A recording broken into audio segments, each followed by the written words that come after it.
Well, Mr. Bluebird on your shoulder, or Bluebeard on your shoulder, it's time to fly off to a tropical locale, or Nashville, Tennessee, as it were. Yeah, all the palm trees down there in Nashville. That's what they make the sausage gravy and grits out of. AEW Dynamite coming from your old stomping grounds, Jim, Nashville, Tennessee. Well, and speaking of Nashville and the Bridgestone Arena, and this was AEW on July 24, blood and guts. I'll let you do a little Googling there, Brian. Google your apparatus there. That's a euphemism for, yeah. This feels good. Yeah, when you Google your apparatus. What is the capacity of the Bridgestone Arena in total? Because I think it's a pretty big place. And what was the crowd they had there for the ultimate garbage match extravaganza of all time that they are insisting on doing every 3 weeks? And I will start out by saying, oh my God. They started this amateur hour production. They set the tone. The very first thing you saw was Alex Marvez, Officer Barbrady himself. He's back. And he was supposedly in the parking garage of the hotel. And nobody has yet told him that he is not a television personality, nor should he play one on TV. So he's, for some reason that they've never done before, they've never had anybody in the parking garage of the hotel, but he is standing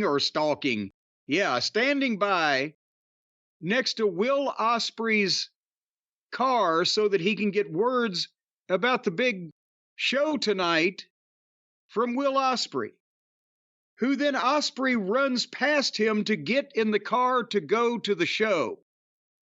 The show that, by the way, is already on the fucking air. And he looks down and there's a knife stuck in his tire. The old flat tire deal, right? See, Tony has watched a lot of YouTube wrestling videos. He knows some of these angles. He just doesn't know how they were done. You know who I suspect? Austin Idol? Alex Marvez. The Freebirds. No, Alex Marvez. Marvez. No one else is there. He's there for no good reason. Yeah, there was nobody else in the parking lot of the hotel that was actually the goddamn parking facility and ramp in this building, but nevertheless. So, again, he's there to get words from Ospreay about the big show that's already on the air. Ospreay's at the hotel getting in his car to go to the big show that's already on the air. Ospreay finds a knife in his tire. The tire is flat. Ospreay says to Marvez, have you got a car? Yeah. Give me your keys. And he gives him his keys. Now, Marvez, apparently all by himself, has a beautiful white gleaming Chevy Suburban. No wonder the budget they got is amazing. Even the goddamn backstage interviewer gets his own Suburban. And they get in it. Marvez throws Ospreay's bag in through an open window. Ospreay gets in and starts it up. Marvez gets in the passenger seat with the microphone to the camera. And Marvez says, have you ever driven in America? And Ospreay says, no. And then they peel out. He was just going to. He was just going to drive in America before he knew that his tire was flattened or anything was wrong. He was going to get in the car and drive to the show, even though he wasn't leaving the hotel till the show was already on the air. But now it's like, oh my God, have you ever driven here? No. So you were just going to risk your life and the life of other drivers rather than my life. And then he speeds off and Marvez is like, whoa! He makes some exaggerated, stupid, fake-sounding sound. It was so ridiculous. And this is the tone that they set for the night and that they kept through the night with a few exceptions. But whenever Tony's little buddies that play wrestler were involved, up to and including their blood and guts garbage championship wrestling extravaganza, was an embarrassment to the business. This is what This is why they're limited. This is why they're stagnant. This is why they're not growing. It's ludicrous bullshit that appeals to a niche audience. So anyway. You asked about attendance before. The building capacity is 20,000, although the attendance record is 19,365, so let's use that as the number. AEW Dynamite in Nashville, according to WrestleTix, as of yesterday, estimated tickets distributed, 5,009. And that's good for lately. That means there was only 14,356 empty seats in that arena. All righty then. Well, they had a double cage. Obviously, that takes away about 7,000 seats. Well, you know, I didn't think about that. So they were pretty much sold out. So the one thing they did here was they let us just listen to MJF, because why not? At least it's entertaining. Now, this was against the president's speech, President Biden announcing why he wasn't going to run again. Also in the Northeast, Mets versus Yankees. I mean, it's a national game, but Mets versus Yankees on ESPN. So, an interesting spot to put MJF. Well, they probably weren't. I don't think they knew when they formatted the show that the presidential address was going to take place, but they probably could have checked on the game. But what the fuck? Anybody that wants to watch a real sport is probably not going to want to watch this fucking program. So MJF came out after the package of him and Ospreay last week and the 59-58 Classic and the title change and blah, blah, blah. He comes out with a dozen cheerleaders. And I mean, I can't even, you know, it's an MJF promo. I can't tell you the things, the zingers or the topics he covered or whatever. But early on, the fans were chanting, "Shut the fuck up," over and over, and it was not muted. They didn't mute the whole thing. They didn't try to dip in and get the fuck. But then later on, when he told Will Ospreay to burn your shitty indie kick pads, they censored shitty. So 6 fucks earlier were okay, but shitty was a no-no. And then, good Lord, he doesn't give a shit. He said Ospreay's grandmother died, and now after he gets finished with him, he can dig a grave for himself next to her, but go 100 yards away because that fat skank needs all the room she can get. Yeah, it got really stiff really quick, didn't it? It escalated quickly. It's a big one, yeah. It's a big jump. It's big jump there. And then he called Ospreay out. If he doesn't like it, do something about it. Of course, that's when the announcers reminded us, well, his car was sabotaged. It had to be MJF that did that. Keep him out of here.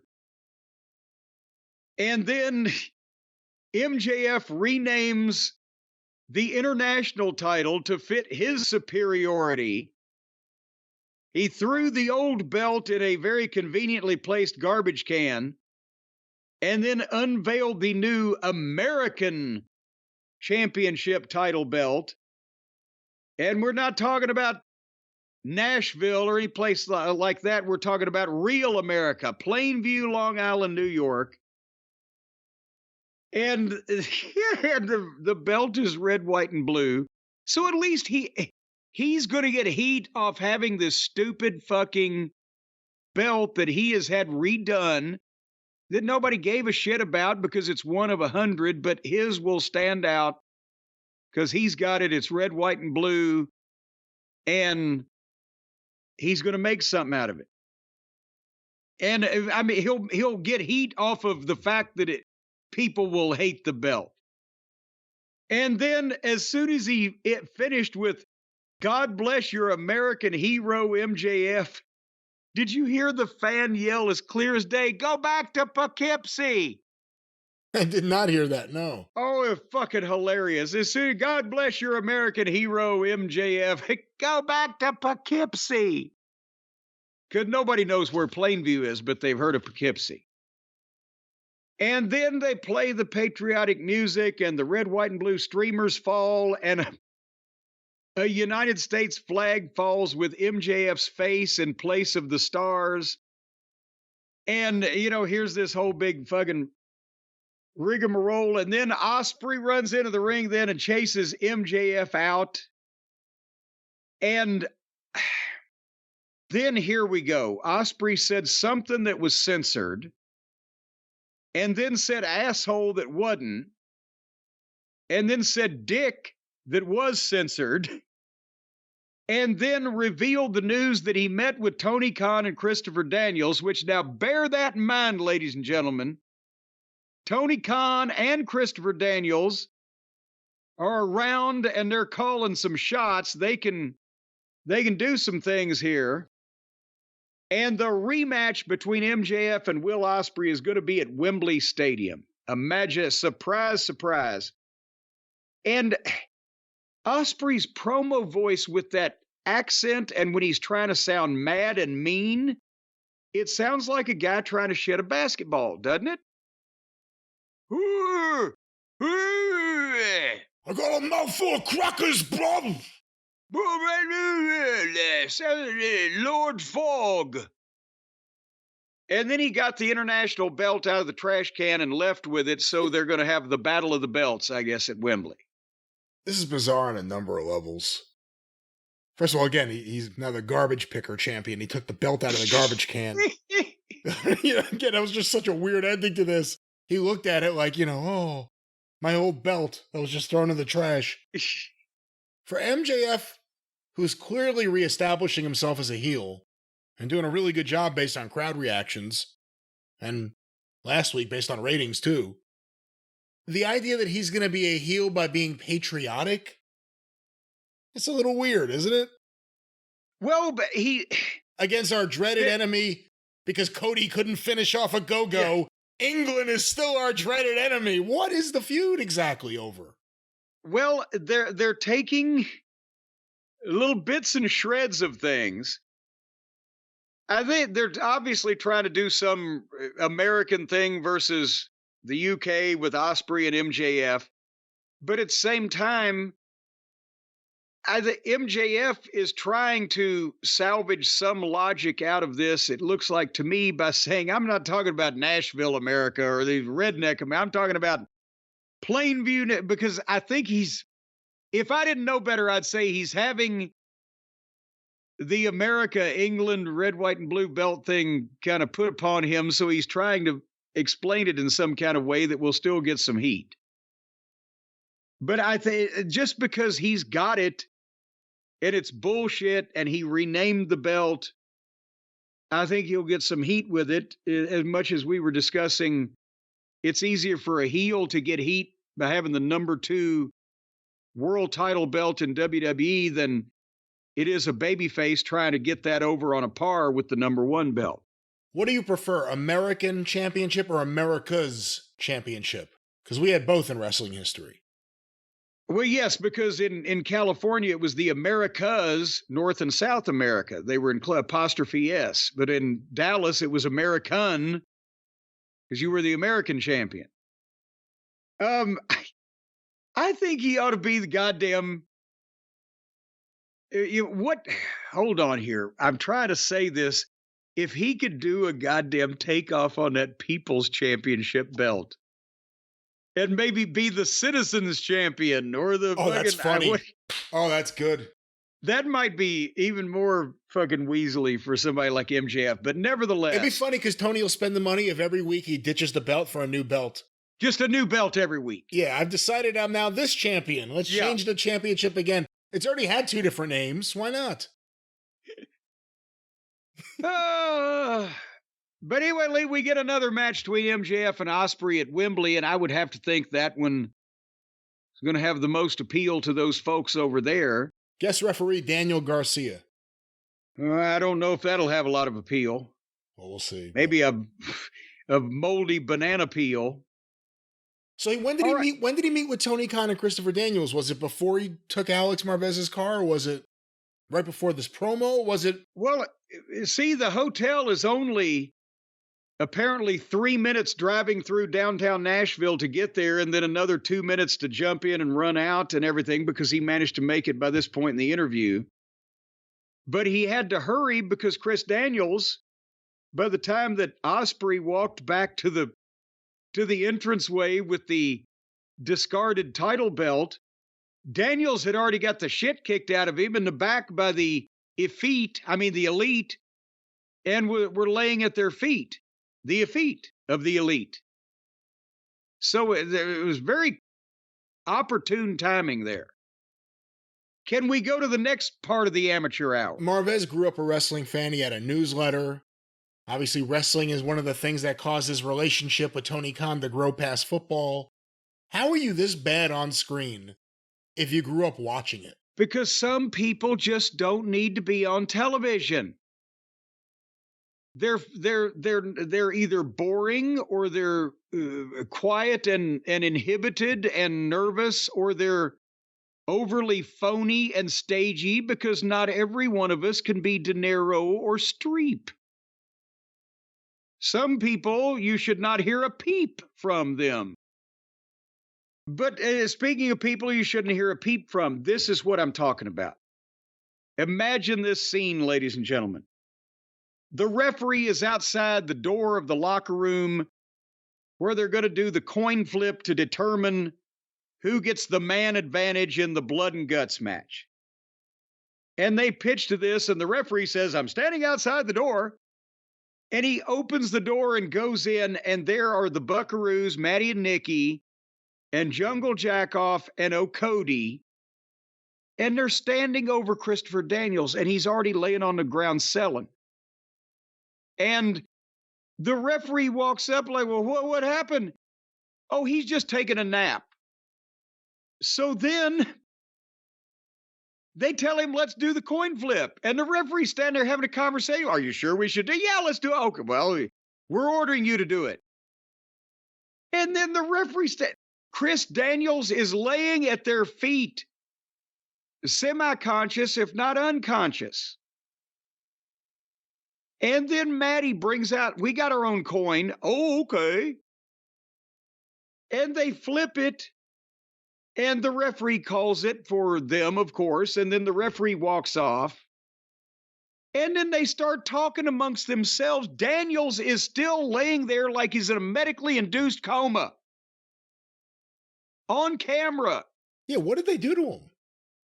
Apparently they propofol the motherfucker. Right? What did they? There's no like scarring. There's no blood. He's just laying there. You know what? They should have had a goddamn hose and had a spreading pool of blood that people could watch get bigger and bigger coming from underneath him. And go, what the goddamn? They puncture the goddamn femoral artery? And they say, "Well, where's the hangman?" "Oh, we made a deal. He'll be here." And then they walk off and show the camera that it was a two-headed coin. And apparently Daniels, by that point, had stopped breathing. And what? How can you look at that as an adult and say, "Well, this should air. Let's not take this one again"? That's magic there, pal. It's everything the Bucks touch. And let's not even talk about how ridiculous it looks seeing them and Jack Perry stand there, the least intimidating people on the planet. And Okada at this point, I think everyone's calling it out. This guy took Tony Khan's money, and he is going to coast and have a nice life while he's here working for Tony Khan. He is on the foreign exchange student retirement program. That's a good way to look at it. And Christopher Daniels, back on TV. We think it's Christopher Daniels. It might as well have been a stunt double. We didn't really see him turn around.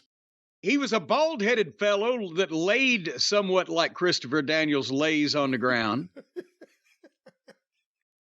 And so now, who's running this fucking thing? And we'll get to it in Blood and Guts. Who's making the rules? Who's overruling the rule makers? And who's supposed to be in charge? Tony said it was Daniels, but Tony's still making matches. But Tony and Daniels will make a match in one segment, and the next segment, the heel EVPs are running around doing shit that And Tony doesn't have any comment on it. He's not even saying, I wish they wouldn't do that. Well, he's got a lot to deal with. There's been a crime in every segment so far. There was the tire stabbing incident. MJF throwing away AEW's belt could be considered something. And then, of course, destruction of private property. Obviously, Christopher Daniels was given a lot of fentanyl or something. I don't know what the fuck happened to him there. But no one looked like they were sweating or worked up like they had hit him. There were no weapons anywhere. He was just laying on the ground and they stood around him. Like you would if you discovered someone laying on the ground. Hey, what's this guy doing there? Yeah, but see, here's the thing.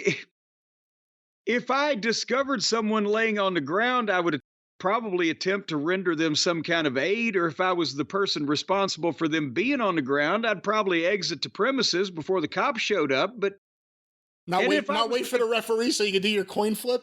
No, and if I was the person on the ground, when I came around, I would try to get up and leave.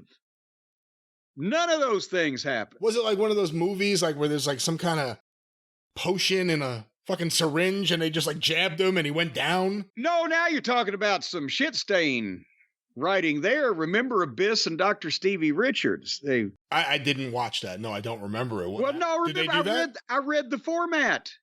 Oh, that's right. The show here. Oh, I reiterate what I said. I never saw it. But he left it blank as to what, because he couldn't find the substance that fit what he wanted, so he just said, well, they'll make something up. Anyhow, speaking of making things up, have we not seen Chris Jericho versus Minoru Grandpa Suzuki already? In Nightmares Nightly, possibly. Yeah. I feel like we have. I mean, I've seen this. I'm going to stand there and chop you, you chop me, let's keep going. I mean, Jericho went to the extreme and he got some blood on his chest, but if you're into them and just seeing old guys do that and then those elbow strikes on the ground and they did a shot of it from the top so you could just see how bad they looked. This was something. Well, I got some statistics. Because, folks, it was Chris Jericho versus Minoru Suzuki for the FTW title. And when the bell rang, they started the match by going to the middle of the ring and talking to each other. So then Suzuki says, hit me. And Jericho chops him, and Suzuki doesn't sell it or register it and just laughs at him. And then Jericho does the same thing, says, well, hit me.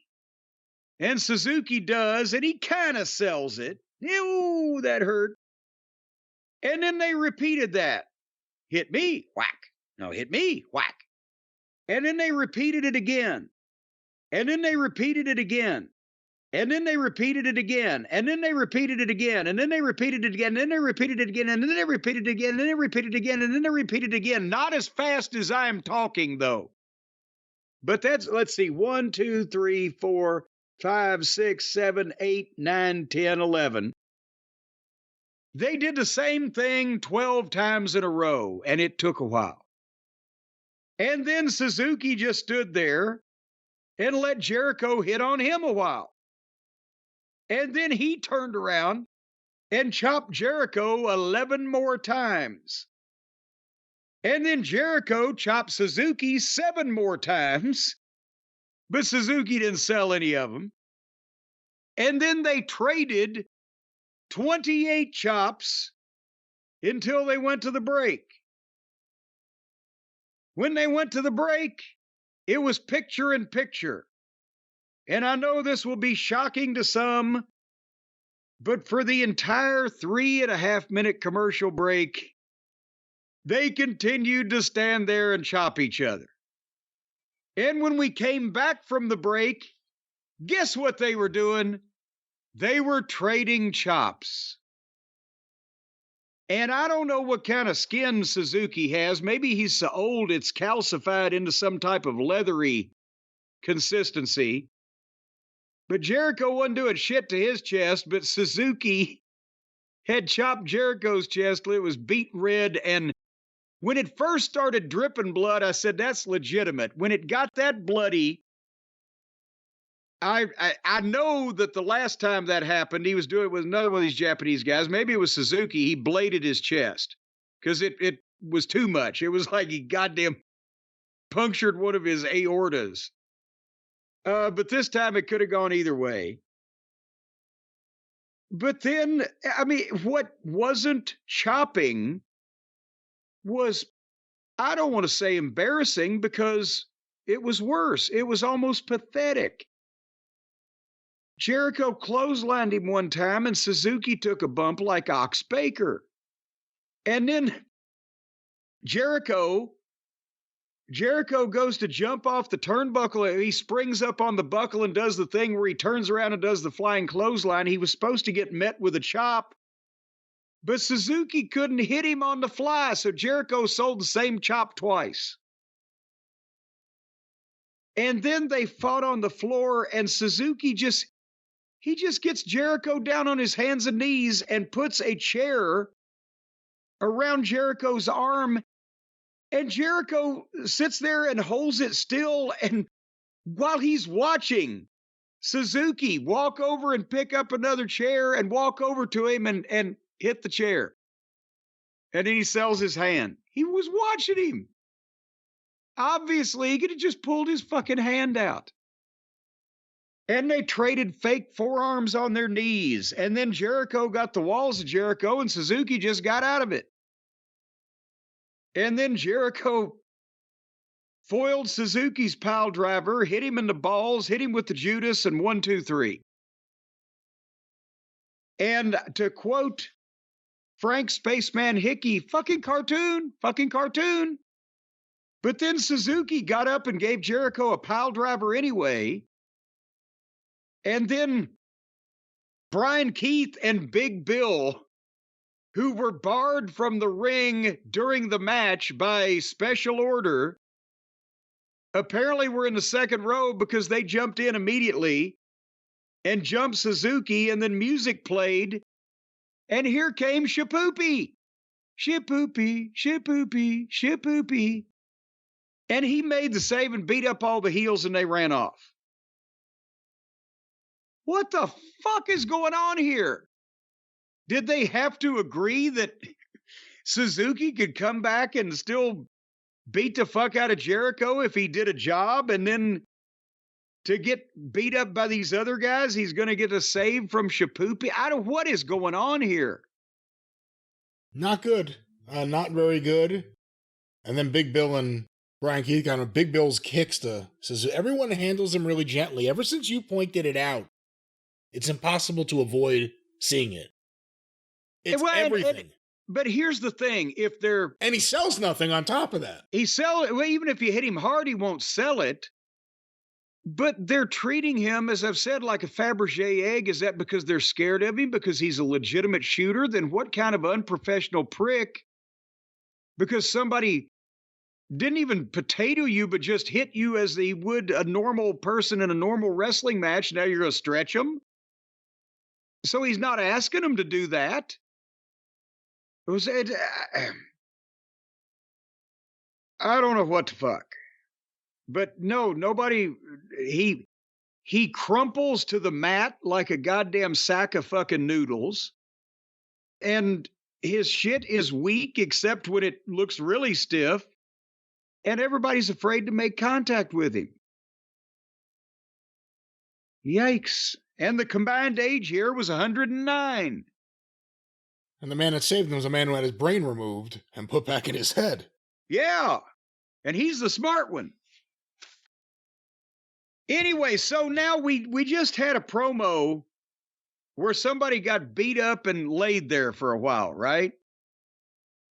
So in the back, Willow Nightingale is going to be interviewed by Renee Moxleygood. And she says 3 words. And then suddenly, Stokely comes in from the side and says, we got to talk about something. And Statlander, bam, blindsides Willow and gives her an F5 on the equipment case. And Renee Moxleygood has already run for higher ground. When did they tape this? Certainly to God, this has to be live because, again, they would have done it again if this was pre-taped. Because Stokely and Statlander sat on the edge of the case and did a calm promo about the CMLL belt while Willow was laying there selling 2 feet away from him on the fucking case they're sitting on. It looks so fucking fake. And there was a challenge and they're going to have a match at All In or All Out or All Together Now, or you can't always get what you want. Whatever the fuck that is. All right. Well, that was that segment. Yes, it was. And we'll go to another segment. Yeah. Bryan Danielson was in the back earlier today, is what the Chiron said there, the graphic at the screen with Renee Moxley Good. She didn't look like she was out of breath from the previous segment. And now Jeff Jarrett, because he did a great babyface promo in the Owen Hart Cup tournament, apparently he's the most goddamn level-headed son of a... He's turned into Oliver Douglas on Green Acres. He's the only sane man here. He came in and put Danielson over, gave him a big babyface pep talk. A lot of people believe in you, and I'm at the top of the list. And Danielson is apparently going to grapple with Swerve, from what we're hearing, for the world title in his last match on his full-time career in wrestling. So do you think they'll have Swerve do the job for him so he can retire as champion like they did for Sting? I don't know. I mean, the other thing is, could they be setting up Jarrett for a bigger role on screen as an authority figure of some sort, as he's establishing himself in a weird and bizarre way, also physically getting involved in stuff? Well, he's being established as a babyface, but I don't think yet he's an authority figure. Is he a respected veteran mentor to someone? If he can just do some more of the promos for some of these other phony-ass fucking sounding people, that would be fine. You know, on Fast Forward, it looked like it took quite an effort from Britt Baker to beat Hikaru Shida. Would I be correct in that assumption? You know, on Fast Forward, when I saw Hikaru Shida's hair, and it looks like she's had a few meals since the last time I saw her, I thought it was Jamie Hayter at first. Oh, come on now. No, I'm just saying, because she used to be, I thought it was Jamie Hayter at first. And then I was like, that is no Jamie Hayter. So you're saying you weren't calling Shida fat, you're calling Jamie Hayter fat. I'm not calling anyone fat. You just called them fat. Had That's a horrible. Few meals, a few Sexist. too many? Well, What you're talking about? She's bigger than I remember her being. At least that's what, I mean, she was, I don't know. We all flesh out from time to time. We do.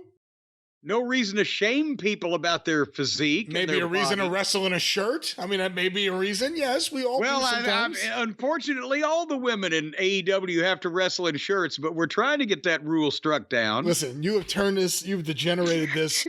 What segment is this? Who was in this? This was... So Britt Baker beat Hikaru Shida by the skin of her teeth. That's right. And then they played music. And it was Mercedes Moon. And you know what? I got a new slogan for him, Brian. This is going to make some money. When you hear the moan, the fans all groan. What do you think? It's funny. I don't know if it's going to take off, but it's funny. I think it'll take off better than CEO, because the only way they could get that thing over was to pre-tape it. I mean, and here's what happened. The people booed her, and I still think it sounds like boo, like, oh, goddamn her again, booing. And she came down to the ring and delivered a memorized statement with the most microscopic soupçon of acting ability that can be possible and still have it present. And suddenly, in the ring, boom, from behind, Britt Baker gets blindsided by Camille, old Hurricane Camille from the NWA. So we heard that, and I'm hoping she doesn't rue the day, but she was finished with the NWA. Weren't we hearing she was going to NXT, or that's what people thought? We heard that they didn't want her, or that whatever happened, we heard that Tony had signed her, but this was in like January, and then Did I hear what? Okay, then I've forgotten. January? Well, no wonder I forgot. It's been 6 fucking I months. think it was a while ago. She signed with them a while ago, and we had not seen her at all.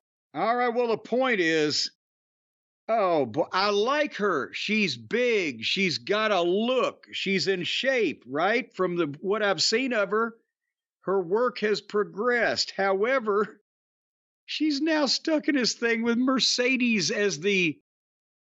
If Mercedes was Shawn Michaels, then Camille is Diesel.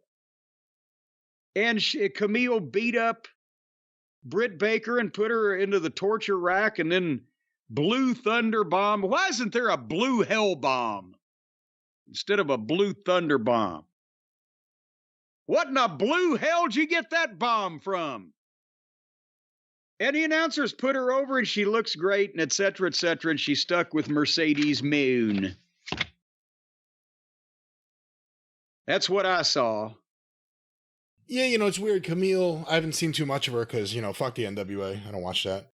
And she's big. Like, that's her big thing. She's kind of just a big, muscular woman. We've seen that character a few times. Chyna, Jade. Well, but now, come on. No, I'm just saying, that's her thing. She's just like a big, muscular I'm woman. Just saying, don't throw asides, because I've seen Camille actually move around a little bit. Well, those kicks weren't looking that good on this show. But my point is, she's big.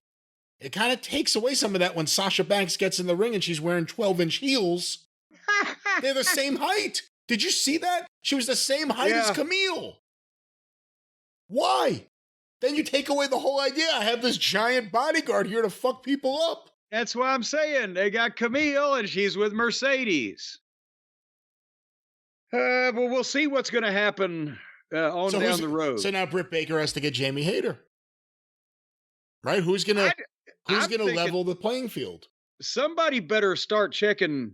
Does Tony Khan own a real estate development company? Have they put in any subdivisions lately? Somebody better start jackhammering driveways up to find Jamie Hayter.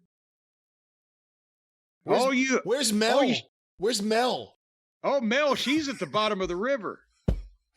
Mel. That's my favorite character that went nowhere. Mel. That was her name. Mel. That's why they had to start putting people under the concrete, because when they dumped them in the river, they would surface every once in a while. Now they're permanently getting rid. There's got to be some kind of bottomless pit. There is a bottomless pit, and I believe it was coming up here on the show. What was the next segment? Well, hold on. First of all, Christian Cage and company were in the back. Nick Plain, Mama Plain, Dino Douche. And Christian does the promo, and then they said, and now, Nick, you've earned the right to make your feelings known. And they handed him the microphone, and everybody else in the group walked off on him like no one does ever. And he starts doing a promo, and he says 5 words, and he gets distracted. And he's talking to somebody off camera and walks over to him, and I'll tell you, I didn't know who the fuck it was. In a minute, I'll tell you. He said, I keep seeing you. What are you doing? Are you following me? I'll throw you out of a battle royal on Friday. Out of what the fuck? And nobody cares that your dad is dead. And the delivery was horrible. The material was rotten. And the announcers had to tell it, well, there's Pip Sabian.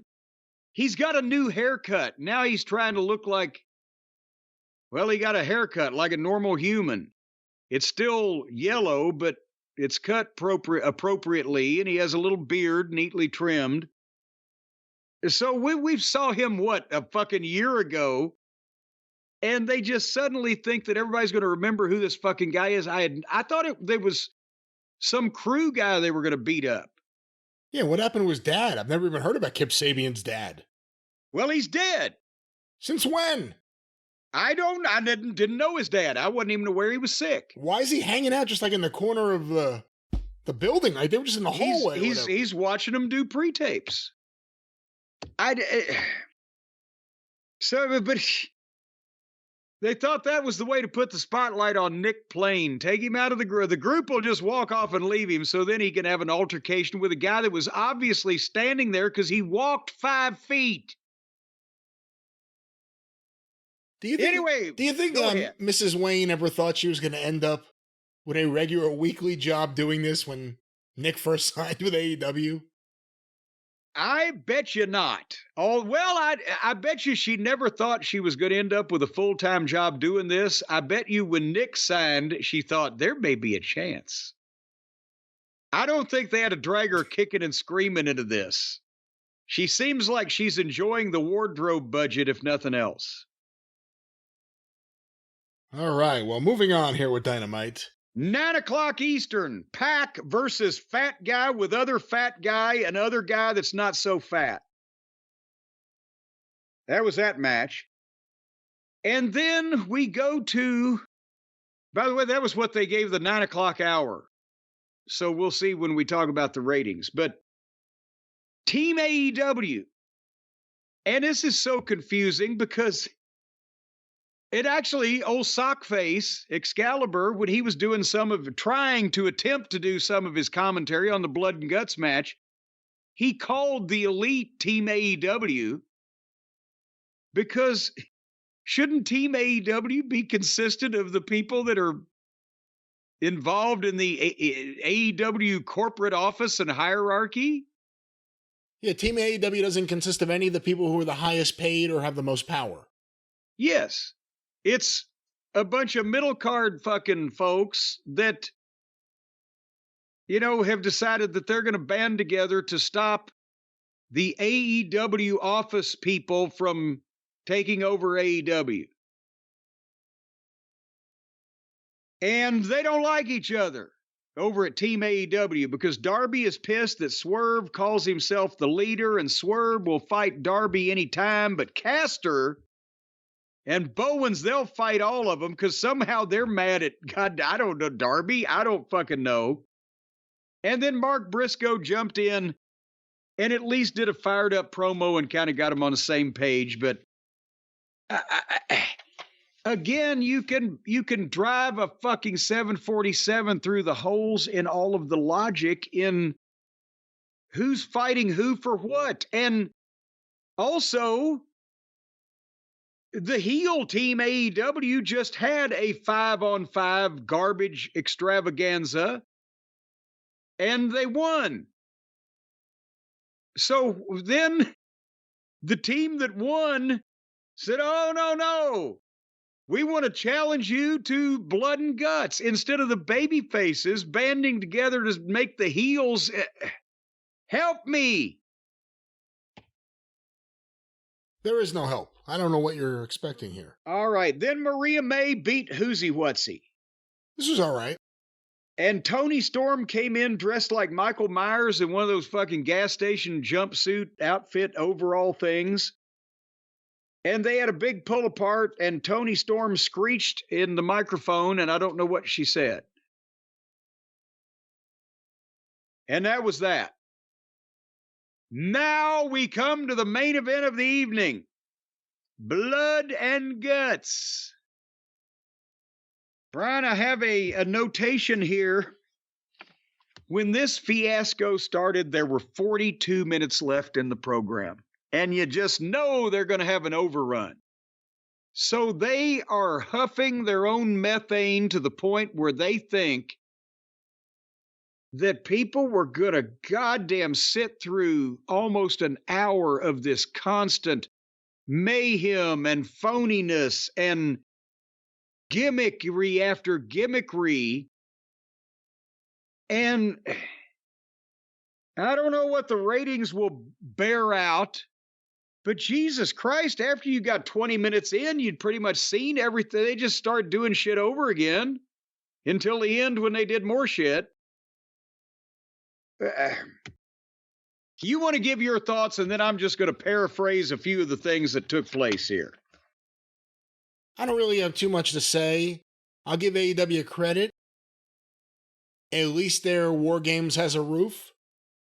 At least it kind of has some of the rules and elements of the classic War Games, because I don't like the WWE version of what they call War Games. AEW's has more of that. However, did the classic War Games have a Home Depot under the ring? Well, I was going to say the problem is this has the thing that plagues every AEW big brawl like this. it becomes silly, it becomes comedy, it becomes weapons, it becomes trying to get oohs and ahs. We've seen a few times in Anthony Bowen's here, guys take bumps because I guess they want the big pop, but when you see someone looking back to set up the bump, it doesn't really ring the same way. This was their big thing. They've been building up. Tony Khan got beat up by these guys. And it really didn't feel like that big of a deal. And it was all over the place. It was a shit show. I thought the staple spots specifically and the scissors to the mouth of Jack Perry were spots that were kind of pretty big turnoffs in terms of what would make you want to watch something else on another channel. But this is what they've been building up for. It was quite the spectacle. It went a long, long time. And I'm sure more thoughts will come to me as you're talking about it. Well, I just made shorthand notes. They started with a chair shot and a power bomb into the cage. And 30 seconds Who started? Oh, I'm sorry. Jungle Jackoff and Darby Allin. They were the first two, and they were using the stairs within 30 seconds, and Darby took a bump over the railing onto a young lady in the front row. Stephen Pinu. We'll talk more about him in a minute. They went to the back of the arena because you can come and go in this thing in various fashions. They hadn't even gotten in the cage to start. They started the fight and fought all over the arena, but then later on, they're just going to get wire cutters. So they got a garbage can in the ring. They got a rope. The next one out was Nikki of the Lollipop Guild. He came out with a chair and a suitcase. And I think he got some element of the groaning boos also. And they beat up Darby. It hit me here just how small everyone was. Well, yes, let's see. You got Jack Perry, you got Darby Allin. Right there's 300 pounds. Then you got Nikki. Now you're up to 65, 70. So it's 3 allegedly full-grown men that don't weigh 500 pounds. And at least then Mark Briscoe came in. He's full-grown. He made a comeback. He fires the crowd up. At least he gets the idea that maybe we ought to make this exciting instead of just stupid. But then he throws the ladder in the ring and beat him up with a ladder. So now we got a ladder in there. And then Maddie came out with a title belt and another suitcase. And then they started bleeding. Mark was bleeding. And they beat Darby up over and over. I saw a crutch in the ring. Somebody must be mad at Anthony Bowens. When he came in, he made started making a comeback, and they just shut him down in seconds. And then the other faces got up and made a comeback that was longer than the fresh guys. And then we had Darby jump off onto one of the buckaroos with the thumbtack skateboard. And then, you mentioned the scissors. Bowens got a pair of scissors and stabbed Jungle Jackoff in the head with them 12 times and then put him across his mouth like they were trying to cross-face him with the scissors. Of course, he didn't end up with a Glasgow smile, so the scissors must have been fake, because he also didn't... He got a pap smear of blood from his head off of being stabbed repeatedly by a grown man with viciosity 12 times in the head with the point of the scissors. Cody came in with a street sign that said Rainmaker Drive, and all the baby faces had to run into him to let him hit him because he's not athletic enough to go after him anymore. More notes. Max Caster came in, made a comeback with his microphone and his bling chain and a chair, and then went looking under the ring and got the barbed wire board out. Here's another thing. Yes, there's another use for a chair, another use for a crutch, another use for a garbage can. But what is that? What is a barbed wire board? What is its practical everyday use? Why would it be under there? If you're asking me, I've never seen one outside of wrestling ever. Exactly. So what the... And they not only hip tossed, but then body slammed Bowens onto the barbed wire board, then put another barbed wire board on top of him, and then did a senton onto that board and sandwiched him. And Brian, you notice something about the barbed wire? Apparently it's fucking fake, because all that happened and his body was not bleeding. You've attempted to climb over at some point in your life real barbed wire, have you not? I'm not going to comment on that. Well, it don't work that way, does it? I would presume not. Well, I can guarantee you not. And then they put thumbtacks in Castor's mouth and super kicked him. And then they played Hangnail Page's music, but he didn't come out. And when everybody was distracted, the baby faces made their comeback. And then Swerve's music plays. And Hangnail jumped him from behind with a chair and then handcuffed him to the outside of the cage and beat him up. Punched him, if I'd have counted, probably about 70, 80 times. And then Matty stopped everything by getting on the microphone and telling Page that if he didn't get in the ring, he was fired. And so Page gets in the ring, and then Matty makes the referee ring the bell. Well, if either one of these guys can tell the referee what to do, why are they even having the fucking match? And apparently Tony Khan is okay with it because he never argues with these people, even though he makes every other match on the goddamn program. And then now the match is officially underway. Now, at this point. So then, by the time they come back from a break, one of Swerve's handcuffs said he's out of it. I don't know what happened. And Jeff Jarrett comes out and breaks a guitar over Brandon Cutlet's head. And then Jeff and Billy Gunn get bolt cutters and cut Swerve loose, and they get wire cutters. And Swerve cuts the wire and gets in the cage and makes a big comeback. And then everybody lays there on the ground and watches Swerve and Page fight for a while. And then everybody did something to everybody else. And then Swerve gets a staple gun, which we've seen this stupid shit before. But this time, Matty opens one of the suitcases that he brought out, and they pull out 5 staple guns. And they all start stapling Swerve, and obviously they're not loaded, because they're all 5 of them, and they're just shooting it, boom, boom, boom. And Swerve starts laughing about it and gets one of the staple guns and staples everybody else, and that's a break spot. And in the break, somehow they all got out of the cage, and they were fighting in the entranceway. And they've got 2 or 3 tables in the cage now, and they've set up 4 on the floor, 2 beside each other, 2 stacked on top of them. And that's where they knock Bowens off the side of the cage through 3 of the 4 tables. One of them didn't cooperate. And it was like when that fat fucking useless Luther, when he took his pirouette swan dive off the goddamn stage a few weeks ago, it's like they get hit, and then they look back, and then they leap off it. It's fucking hokey as fuck, and that takes him out of the deal. Sammy did that too. Didn't he do it in one of these War Games matches? Yes. It's all because they're so high up, they got to pay attention to where they're going. They just can't make it look real, but they don't care because they're stupid, and they're not professional. And their small group of fans eats this shit up like it's ice cream. Oh, look, he broke something. So at that point, that was 10 o'clock.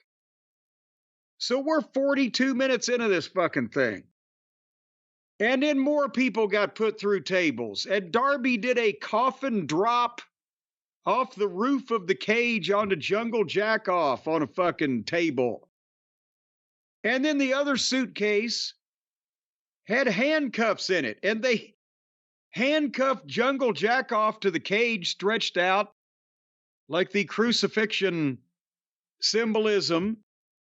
And Mark Briscoe wore him out with a kendo stick and then crowned him right over the fucking head with a chair.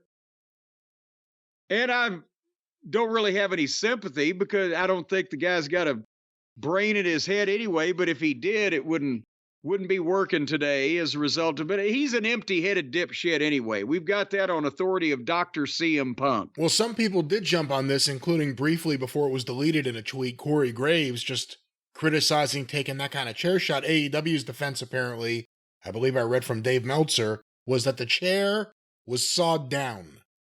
Whatever that means. I'm sorry, no, what? The chair was sawed down. Okay, Number one, it was a metal chair. Yes. And what are sawed down? It didn't matter how tall it was or how long it was. It's the hardness of the chair and the hardness of the shot over the head with the chair, which looked pretty goddamn good. It made the dull thudding sound like a piece of something hard hitting an empty object. So it wasn't a foam rubber chair. And how would you saw a chair down to make the impact lessen? I don't know. Okay. Well, anyway, I've worked a lot of magic and seen a lot of magic worked with a lot of ordinary household items to make gimmicks, but I've never heard of sawing a chair down. Can you gimmick the chair? Because I see here, someone sent me that, but I'm not seeing that in the Observer. In the Observer, he says, while the chair may have been gimmicked, this stuff shouldn't be allowed. Well, remember the story with Dusty and Big Bubba? Dusty wanted Klondike Bill to gimmick the wooden chair so that it would break over Bubba's head, and he forgot to gimmick it. It broke anyway. You can gimmick a wooden chair. I don't know, unless you're going to make a folding chair out of some lighter weight material or there's some padding process that I'm not aware of. I don't see how you can gimmick a metal chair. We shall see. We shall see. And again, I'm not seeing any place. The thing I sent, I don't want to say that Dave definitely said they sawed down the chair if it's not here. I don't see it. I mean, did they loosen up the screws that hold the seat in so it would flip easier? That still doesn't soften the blow. It just makes the reaction of the chair to the blow look more picturesque. But nevertheless, Darby goes under the ring and gets a can of gasoline in quotation marks, and a lighter, and goes and pours the gas on old Jungle Jack. And he turns around and he can't find the microphone. He's like, somebody give me the mic. And finally he says, I'm going to light you on fire unless you give me a title match at All In and quit. And now again, they've just turned this Weasel Perry heel. And he's one of the smaller guys in the company. And he's very effete looking himself. And you would think that he would be a cowardly little obnoxious heel, right? But no, he's up there crucified on the cage. He's already bleeding. He's got gas poured on him and they're going to set him on fire, but he will not capitulate. He will not negotiate with the terrorists. He said, fuck you. So now Matty is down on his knees in front of Darby Allin, begging with him, pleading with him, please. Okay, you've got the match. So now Matt Jackson is making matches in the middle of a match on behalf of AEW where they're fighting Team AEW, even though they're vice presidents of AEW. And if he wanted a match that bad, Darby, with Jungle Jack, why didn't he goddamn just go to Tony Khan, who doesn't need to be threatened or coerced. He just gives the baby faces the matches they want. We've literally seen people say that they want a match, and he'll say, "That's a good idea, you got it." In 7 seconds. No, so Matt says, don't light him on fire, you got the match. And then Darby tells little Matt, tell him to say, I quit, or I'll light him on fire. And then he says, you say I quit, or I'll light him on fire. And then there's back, I already said it. We'll say it again. We quit. So this fucking 45-minute panorama of every obnoxious, phony, fake, stupid, silly, indie level garbage wrestling match that was chaos from start to finish ended with an extended promo in the ring with nobody doing anything to anybody. And now here, before I open this up to the floor for questions and comments, Brian, I said I had a lot of questions in the logic and the loopholes. And the biggest one is, the last time they set this same guy on fire with a flamethrower, and he came back to win the match. Jungle Jackoff, right? They set him on fire with a flamethrower. He came back and he won the last 5-on-5 garbage match 2 months ago. Why would he now be impressed or intimidated by a half-gallon of gasoline and a Bic lighter? Your thoughts? Why would the heel refuse to give up no matter what? He's got principles, damn it. The booking of this was out of control. You wonder how much is Tony, how much are the Jacksons? But the finish was not only a big fart in the face of the fans, because it was just an awful finish to a War Games match, but Jack Perry, unless you're about to turn him babyface, and why would you do that right away, even though he's ineffective as a heel, or ineffective as a heel, whatever the fuck it is. It's ineffective. Ineffective, I was right. Feckless. You know, this was one of the worst War Games I've ever seen. Again, and now with AEW, every War Games you see, they end up on top of the cage, they have to go out of the cage, you need weapons. You didn't need to used to have to do all that. Also, the crowd would be loud. They had their moments and their pops and their oohs and ahs. There were moments of silence. The crowd didn't react at all to Matt Jackson getting in the ring. Go watch that. Well, yeah, generally the silence comes from one of the Cucamonga kids. Yeah. And Jack Perry presented as a babyface there at the end. I guess we're going to get Swerve and Adam Page at Wembley, if I had to guess. No, I think we're getting Swerve and goddamn Danielson. Oh, that's right. We are getting Swerve and Danielson. Yeah. Huh. All right, well, I'm glad he beat the shit. It'd be better than Swerve and Page again. Well, it seemed like that's where they were going when he beat the shit out of Swerve, in the match here. Everybody beats Swerve up.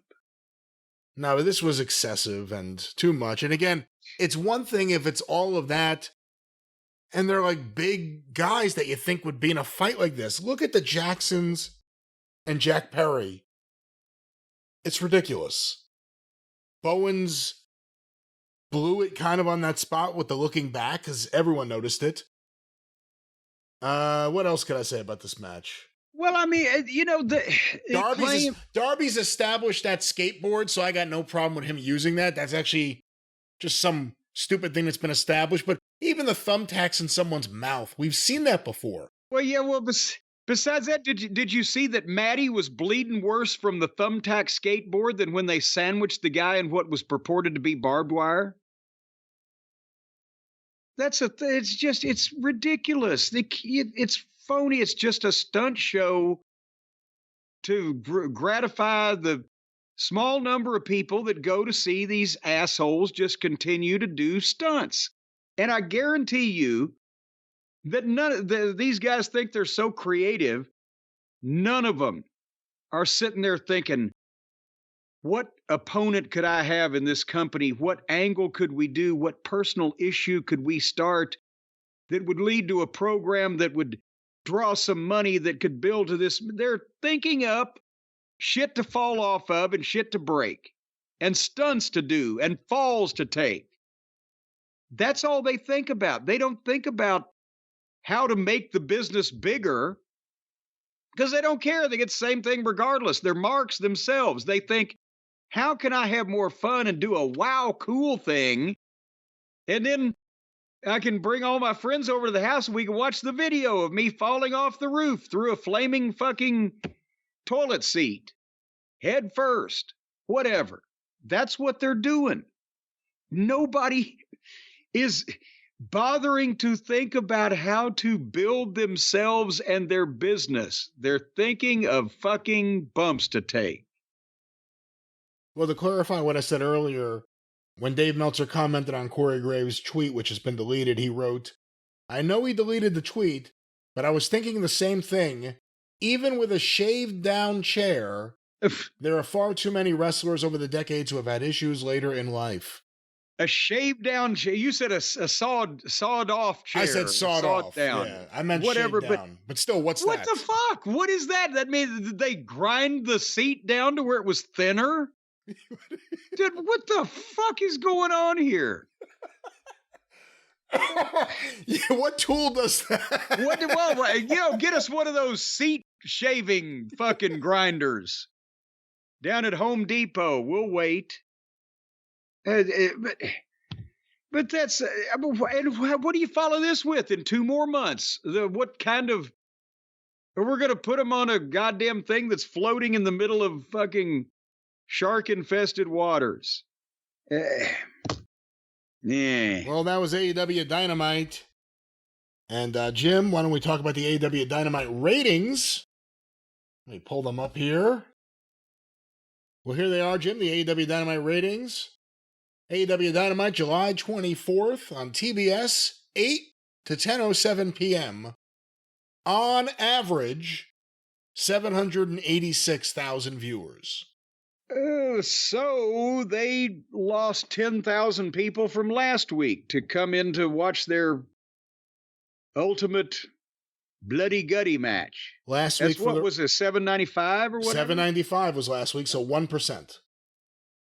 Well, I mean, maybe if they advertised that they were going to literally pour molten lava on a motherfucker who was strapped down in the ring, they could get back up over 800,000. The key demo versus last week, 18 to 49-year-old males, down 4% to 0.27. But let's go now. These are compiled by WrestleNomics, the quarterly hour breakdown. Quarter 1, 8 to 8:15 p.m.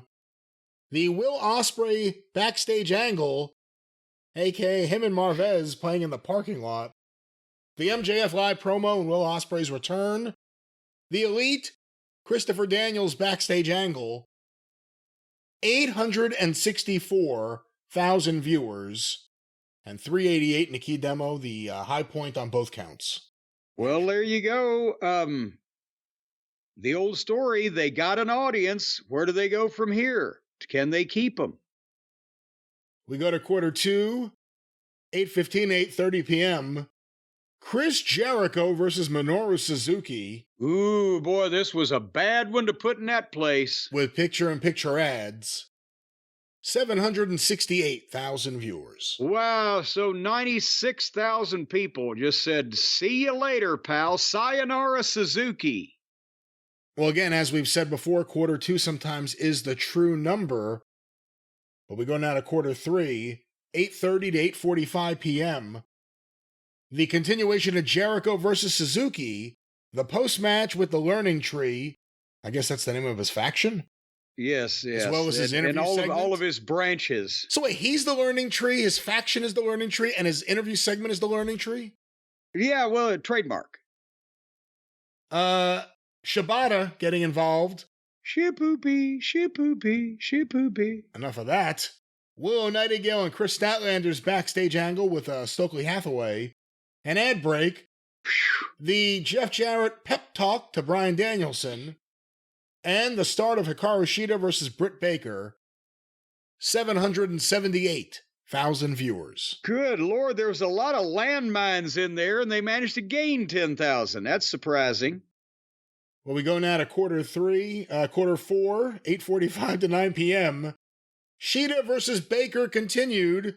The post-match with Mercedes Moné and Camille. The patriarchy interview and confrontation with Kip Sabian. 750,000 viewers. So they lost 28,000. They started at 864 for the hour. They end the hour at 750. That's not as bad as it has been in the past. They're sticking around trying to wait this thing out to see this match, I guess. Well, we go now to the big 9 o'clock hour, quarter 5, 9 to 9:15 p.m. Pac versus Boulder. Oh, boy. The Team AEW backstage promo. Mariah May versus Caitlin Alexis, who got dropkicked right in the face. I don't know if you saw that. And the post-match with Toni Storm. A blood and guts video and an ad break.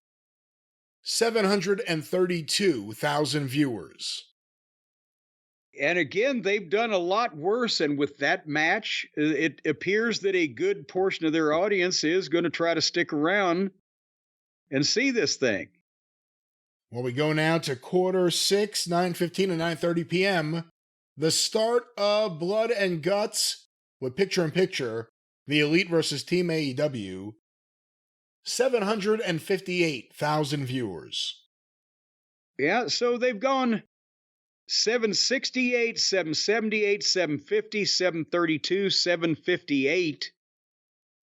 So they're hanging around for the people who like that kind of thing. That's the kind of thing those people like. Well, they liked it into quarter 7, 9:30 to 9:45 p.m. The continuation, once again, Team AEW versus the Elite with picture-in-picture ads. 811,000 viewers. Whoa! Well, son of a gun, wouldn't you know who won the pony? Dusty. But now, wait a minute. He came up with the concept. Dusty won the pony.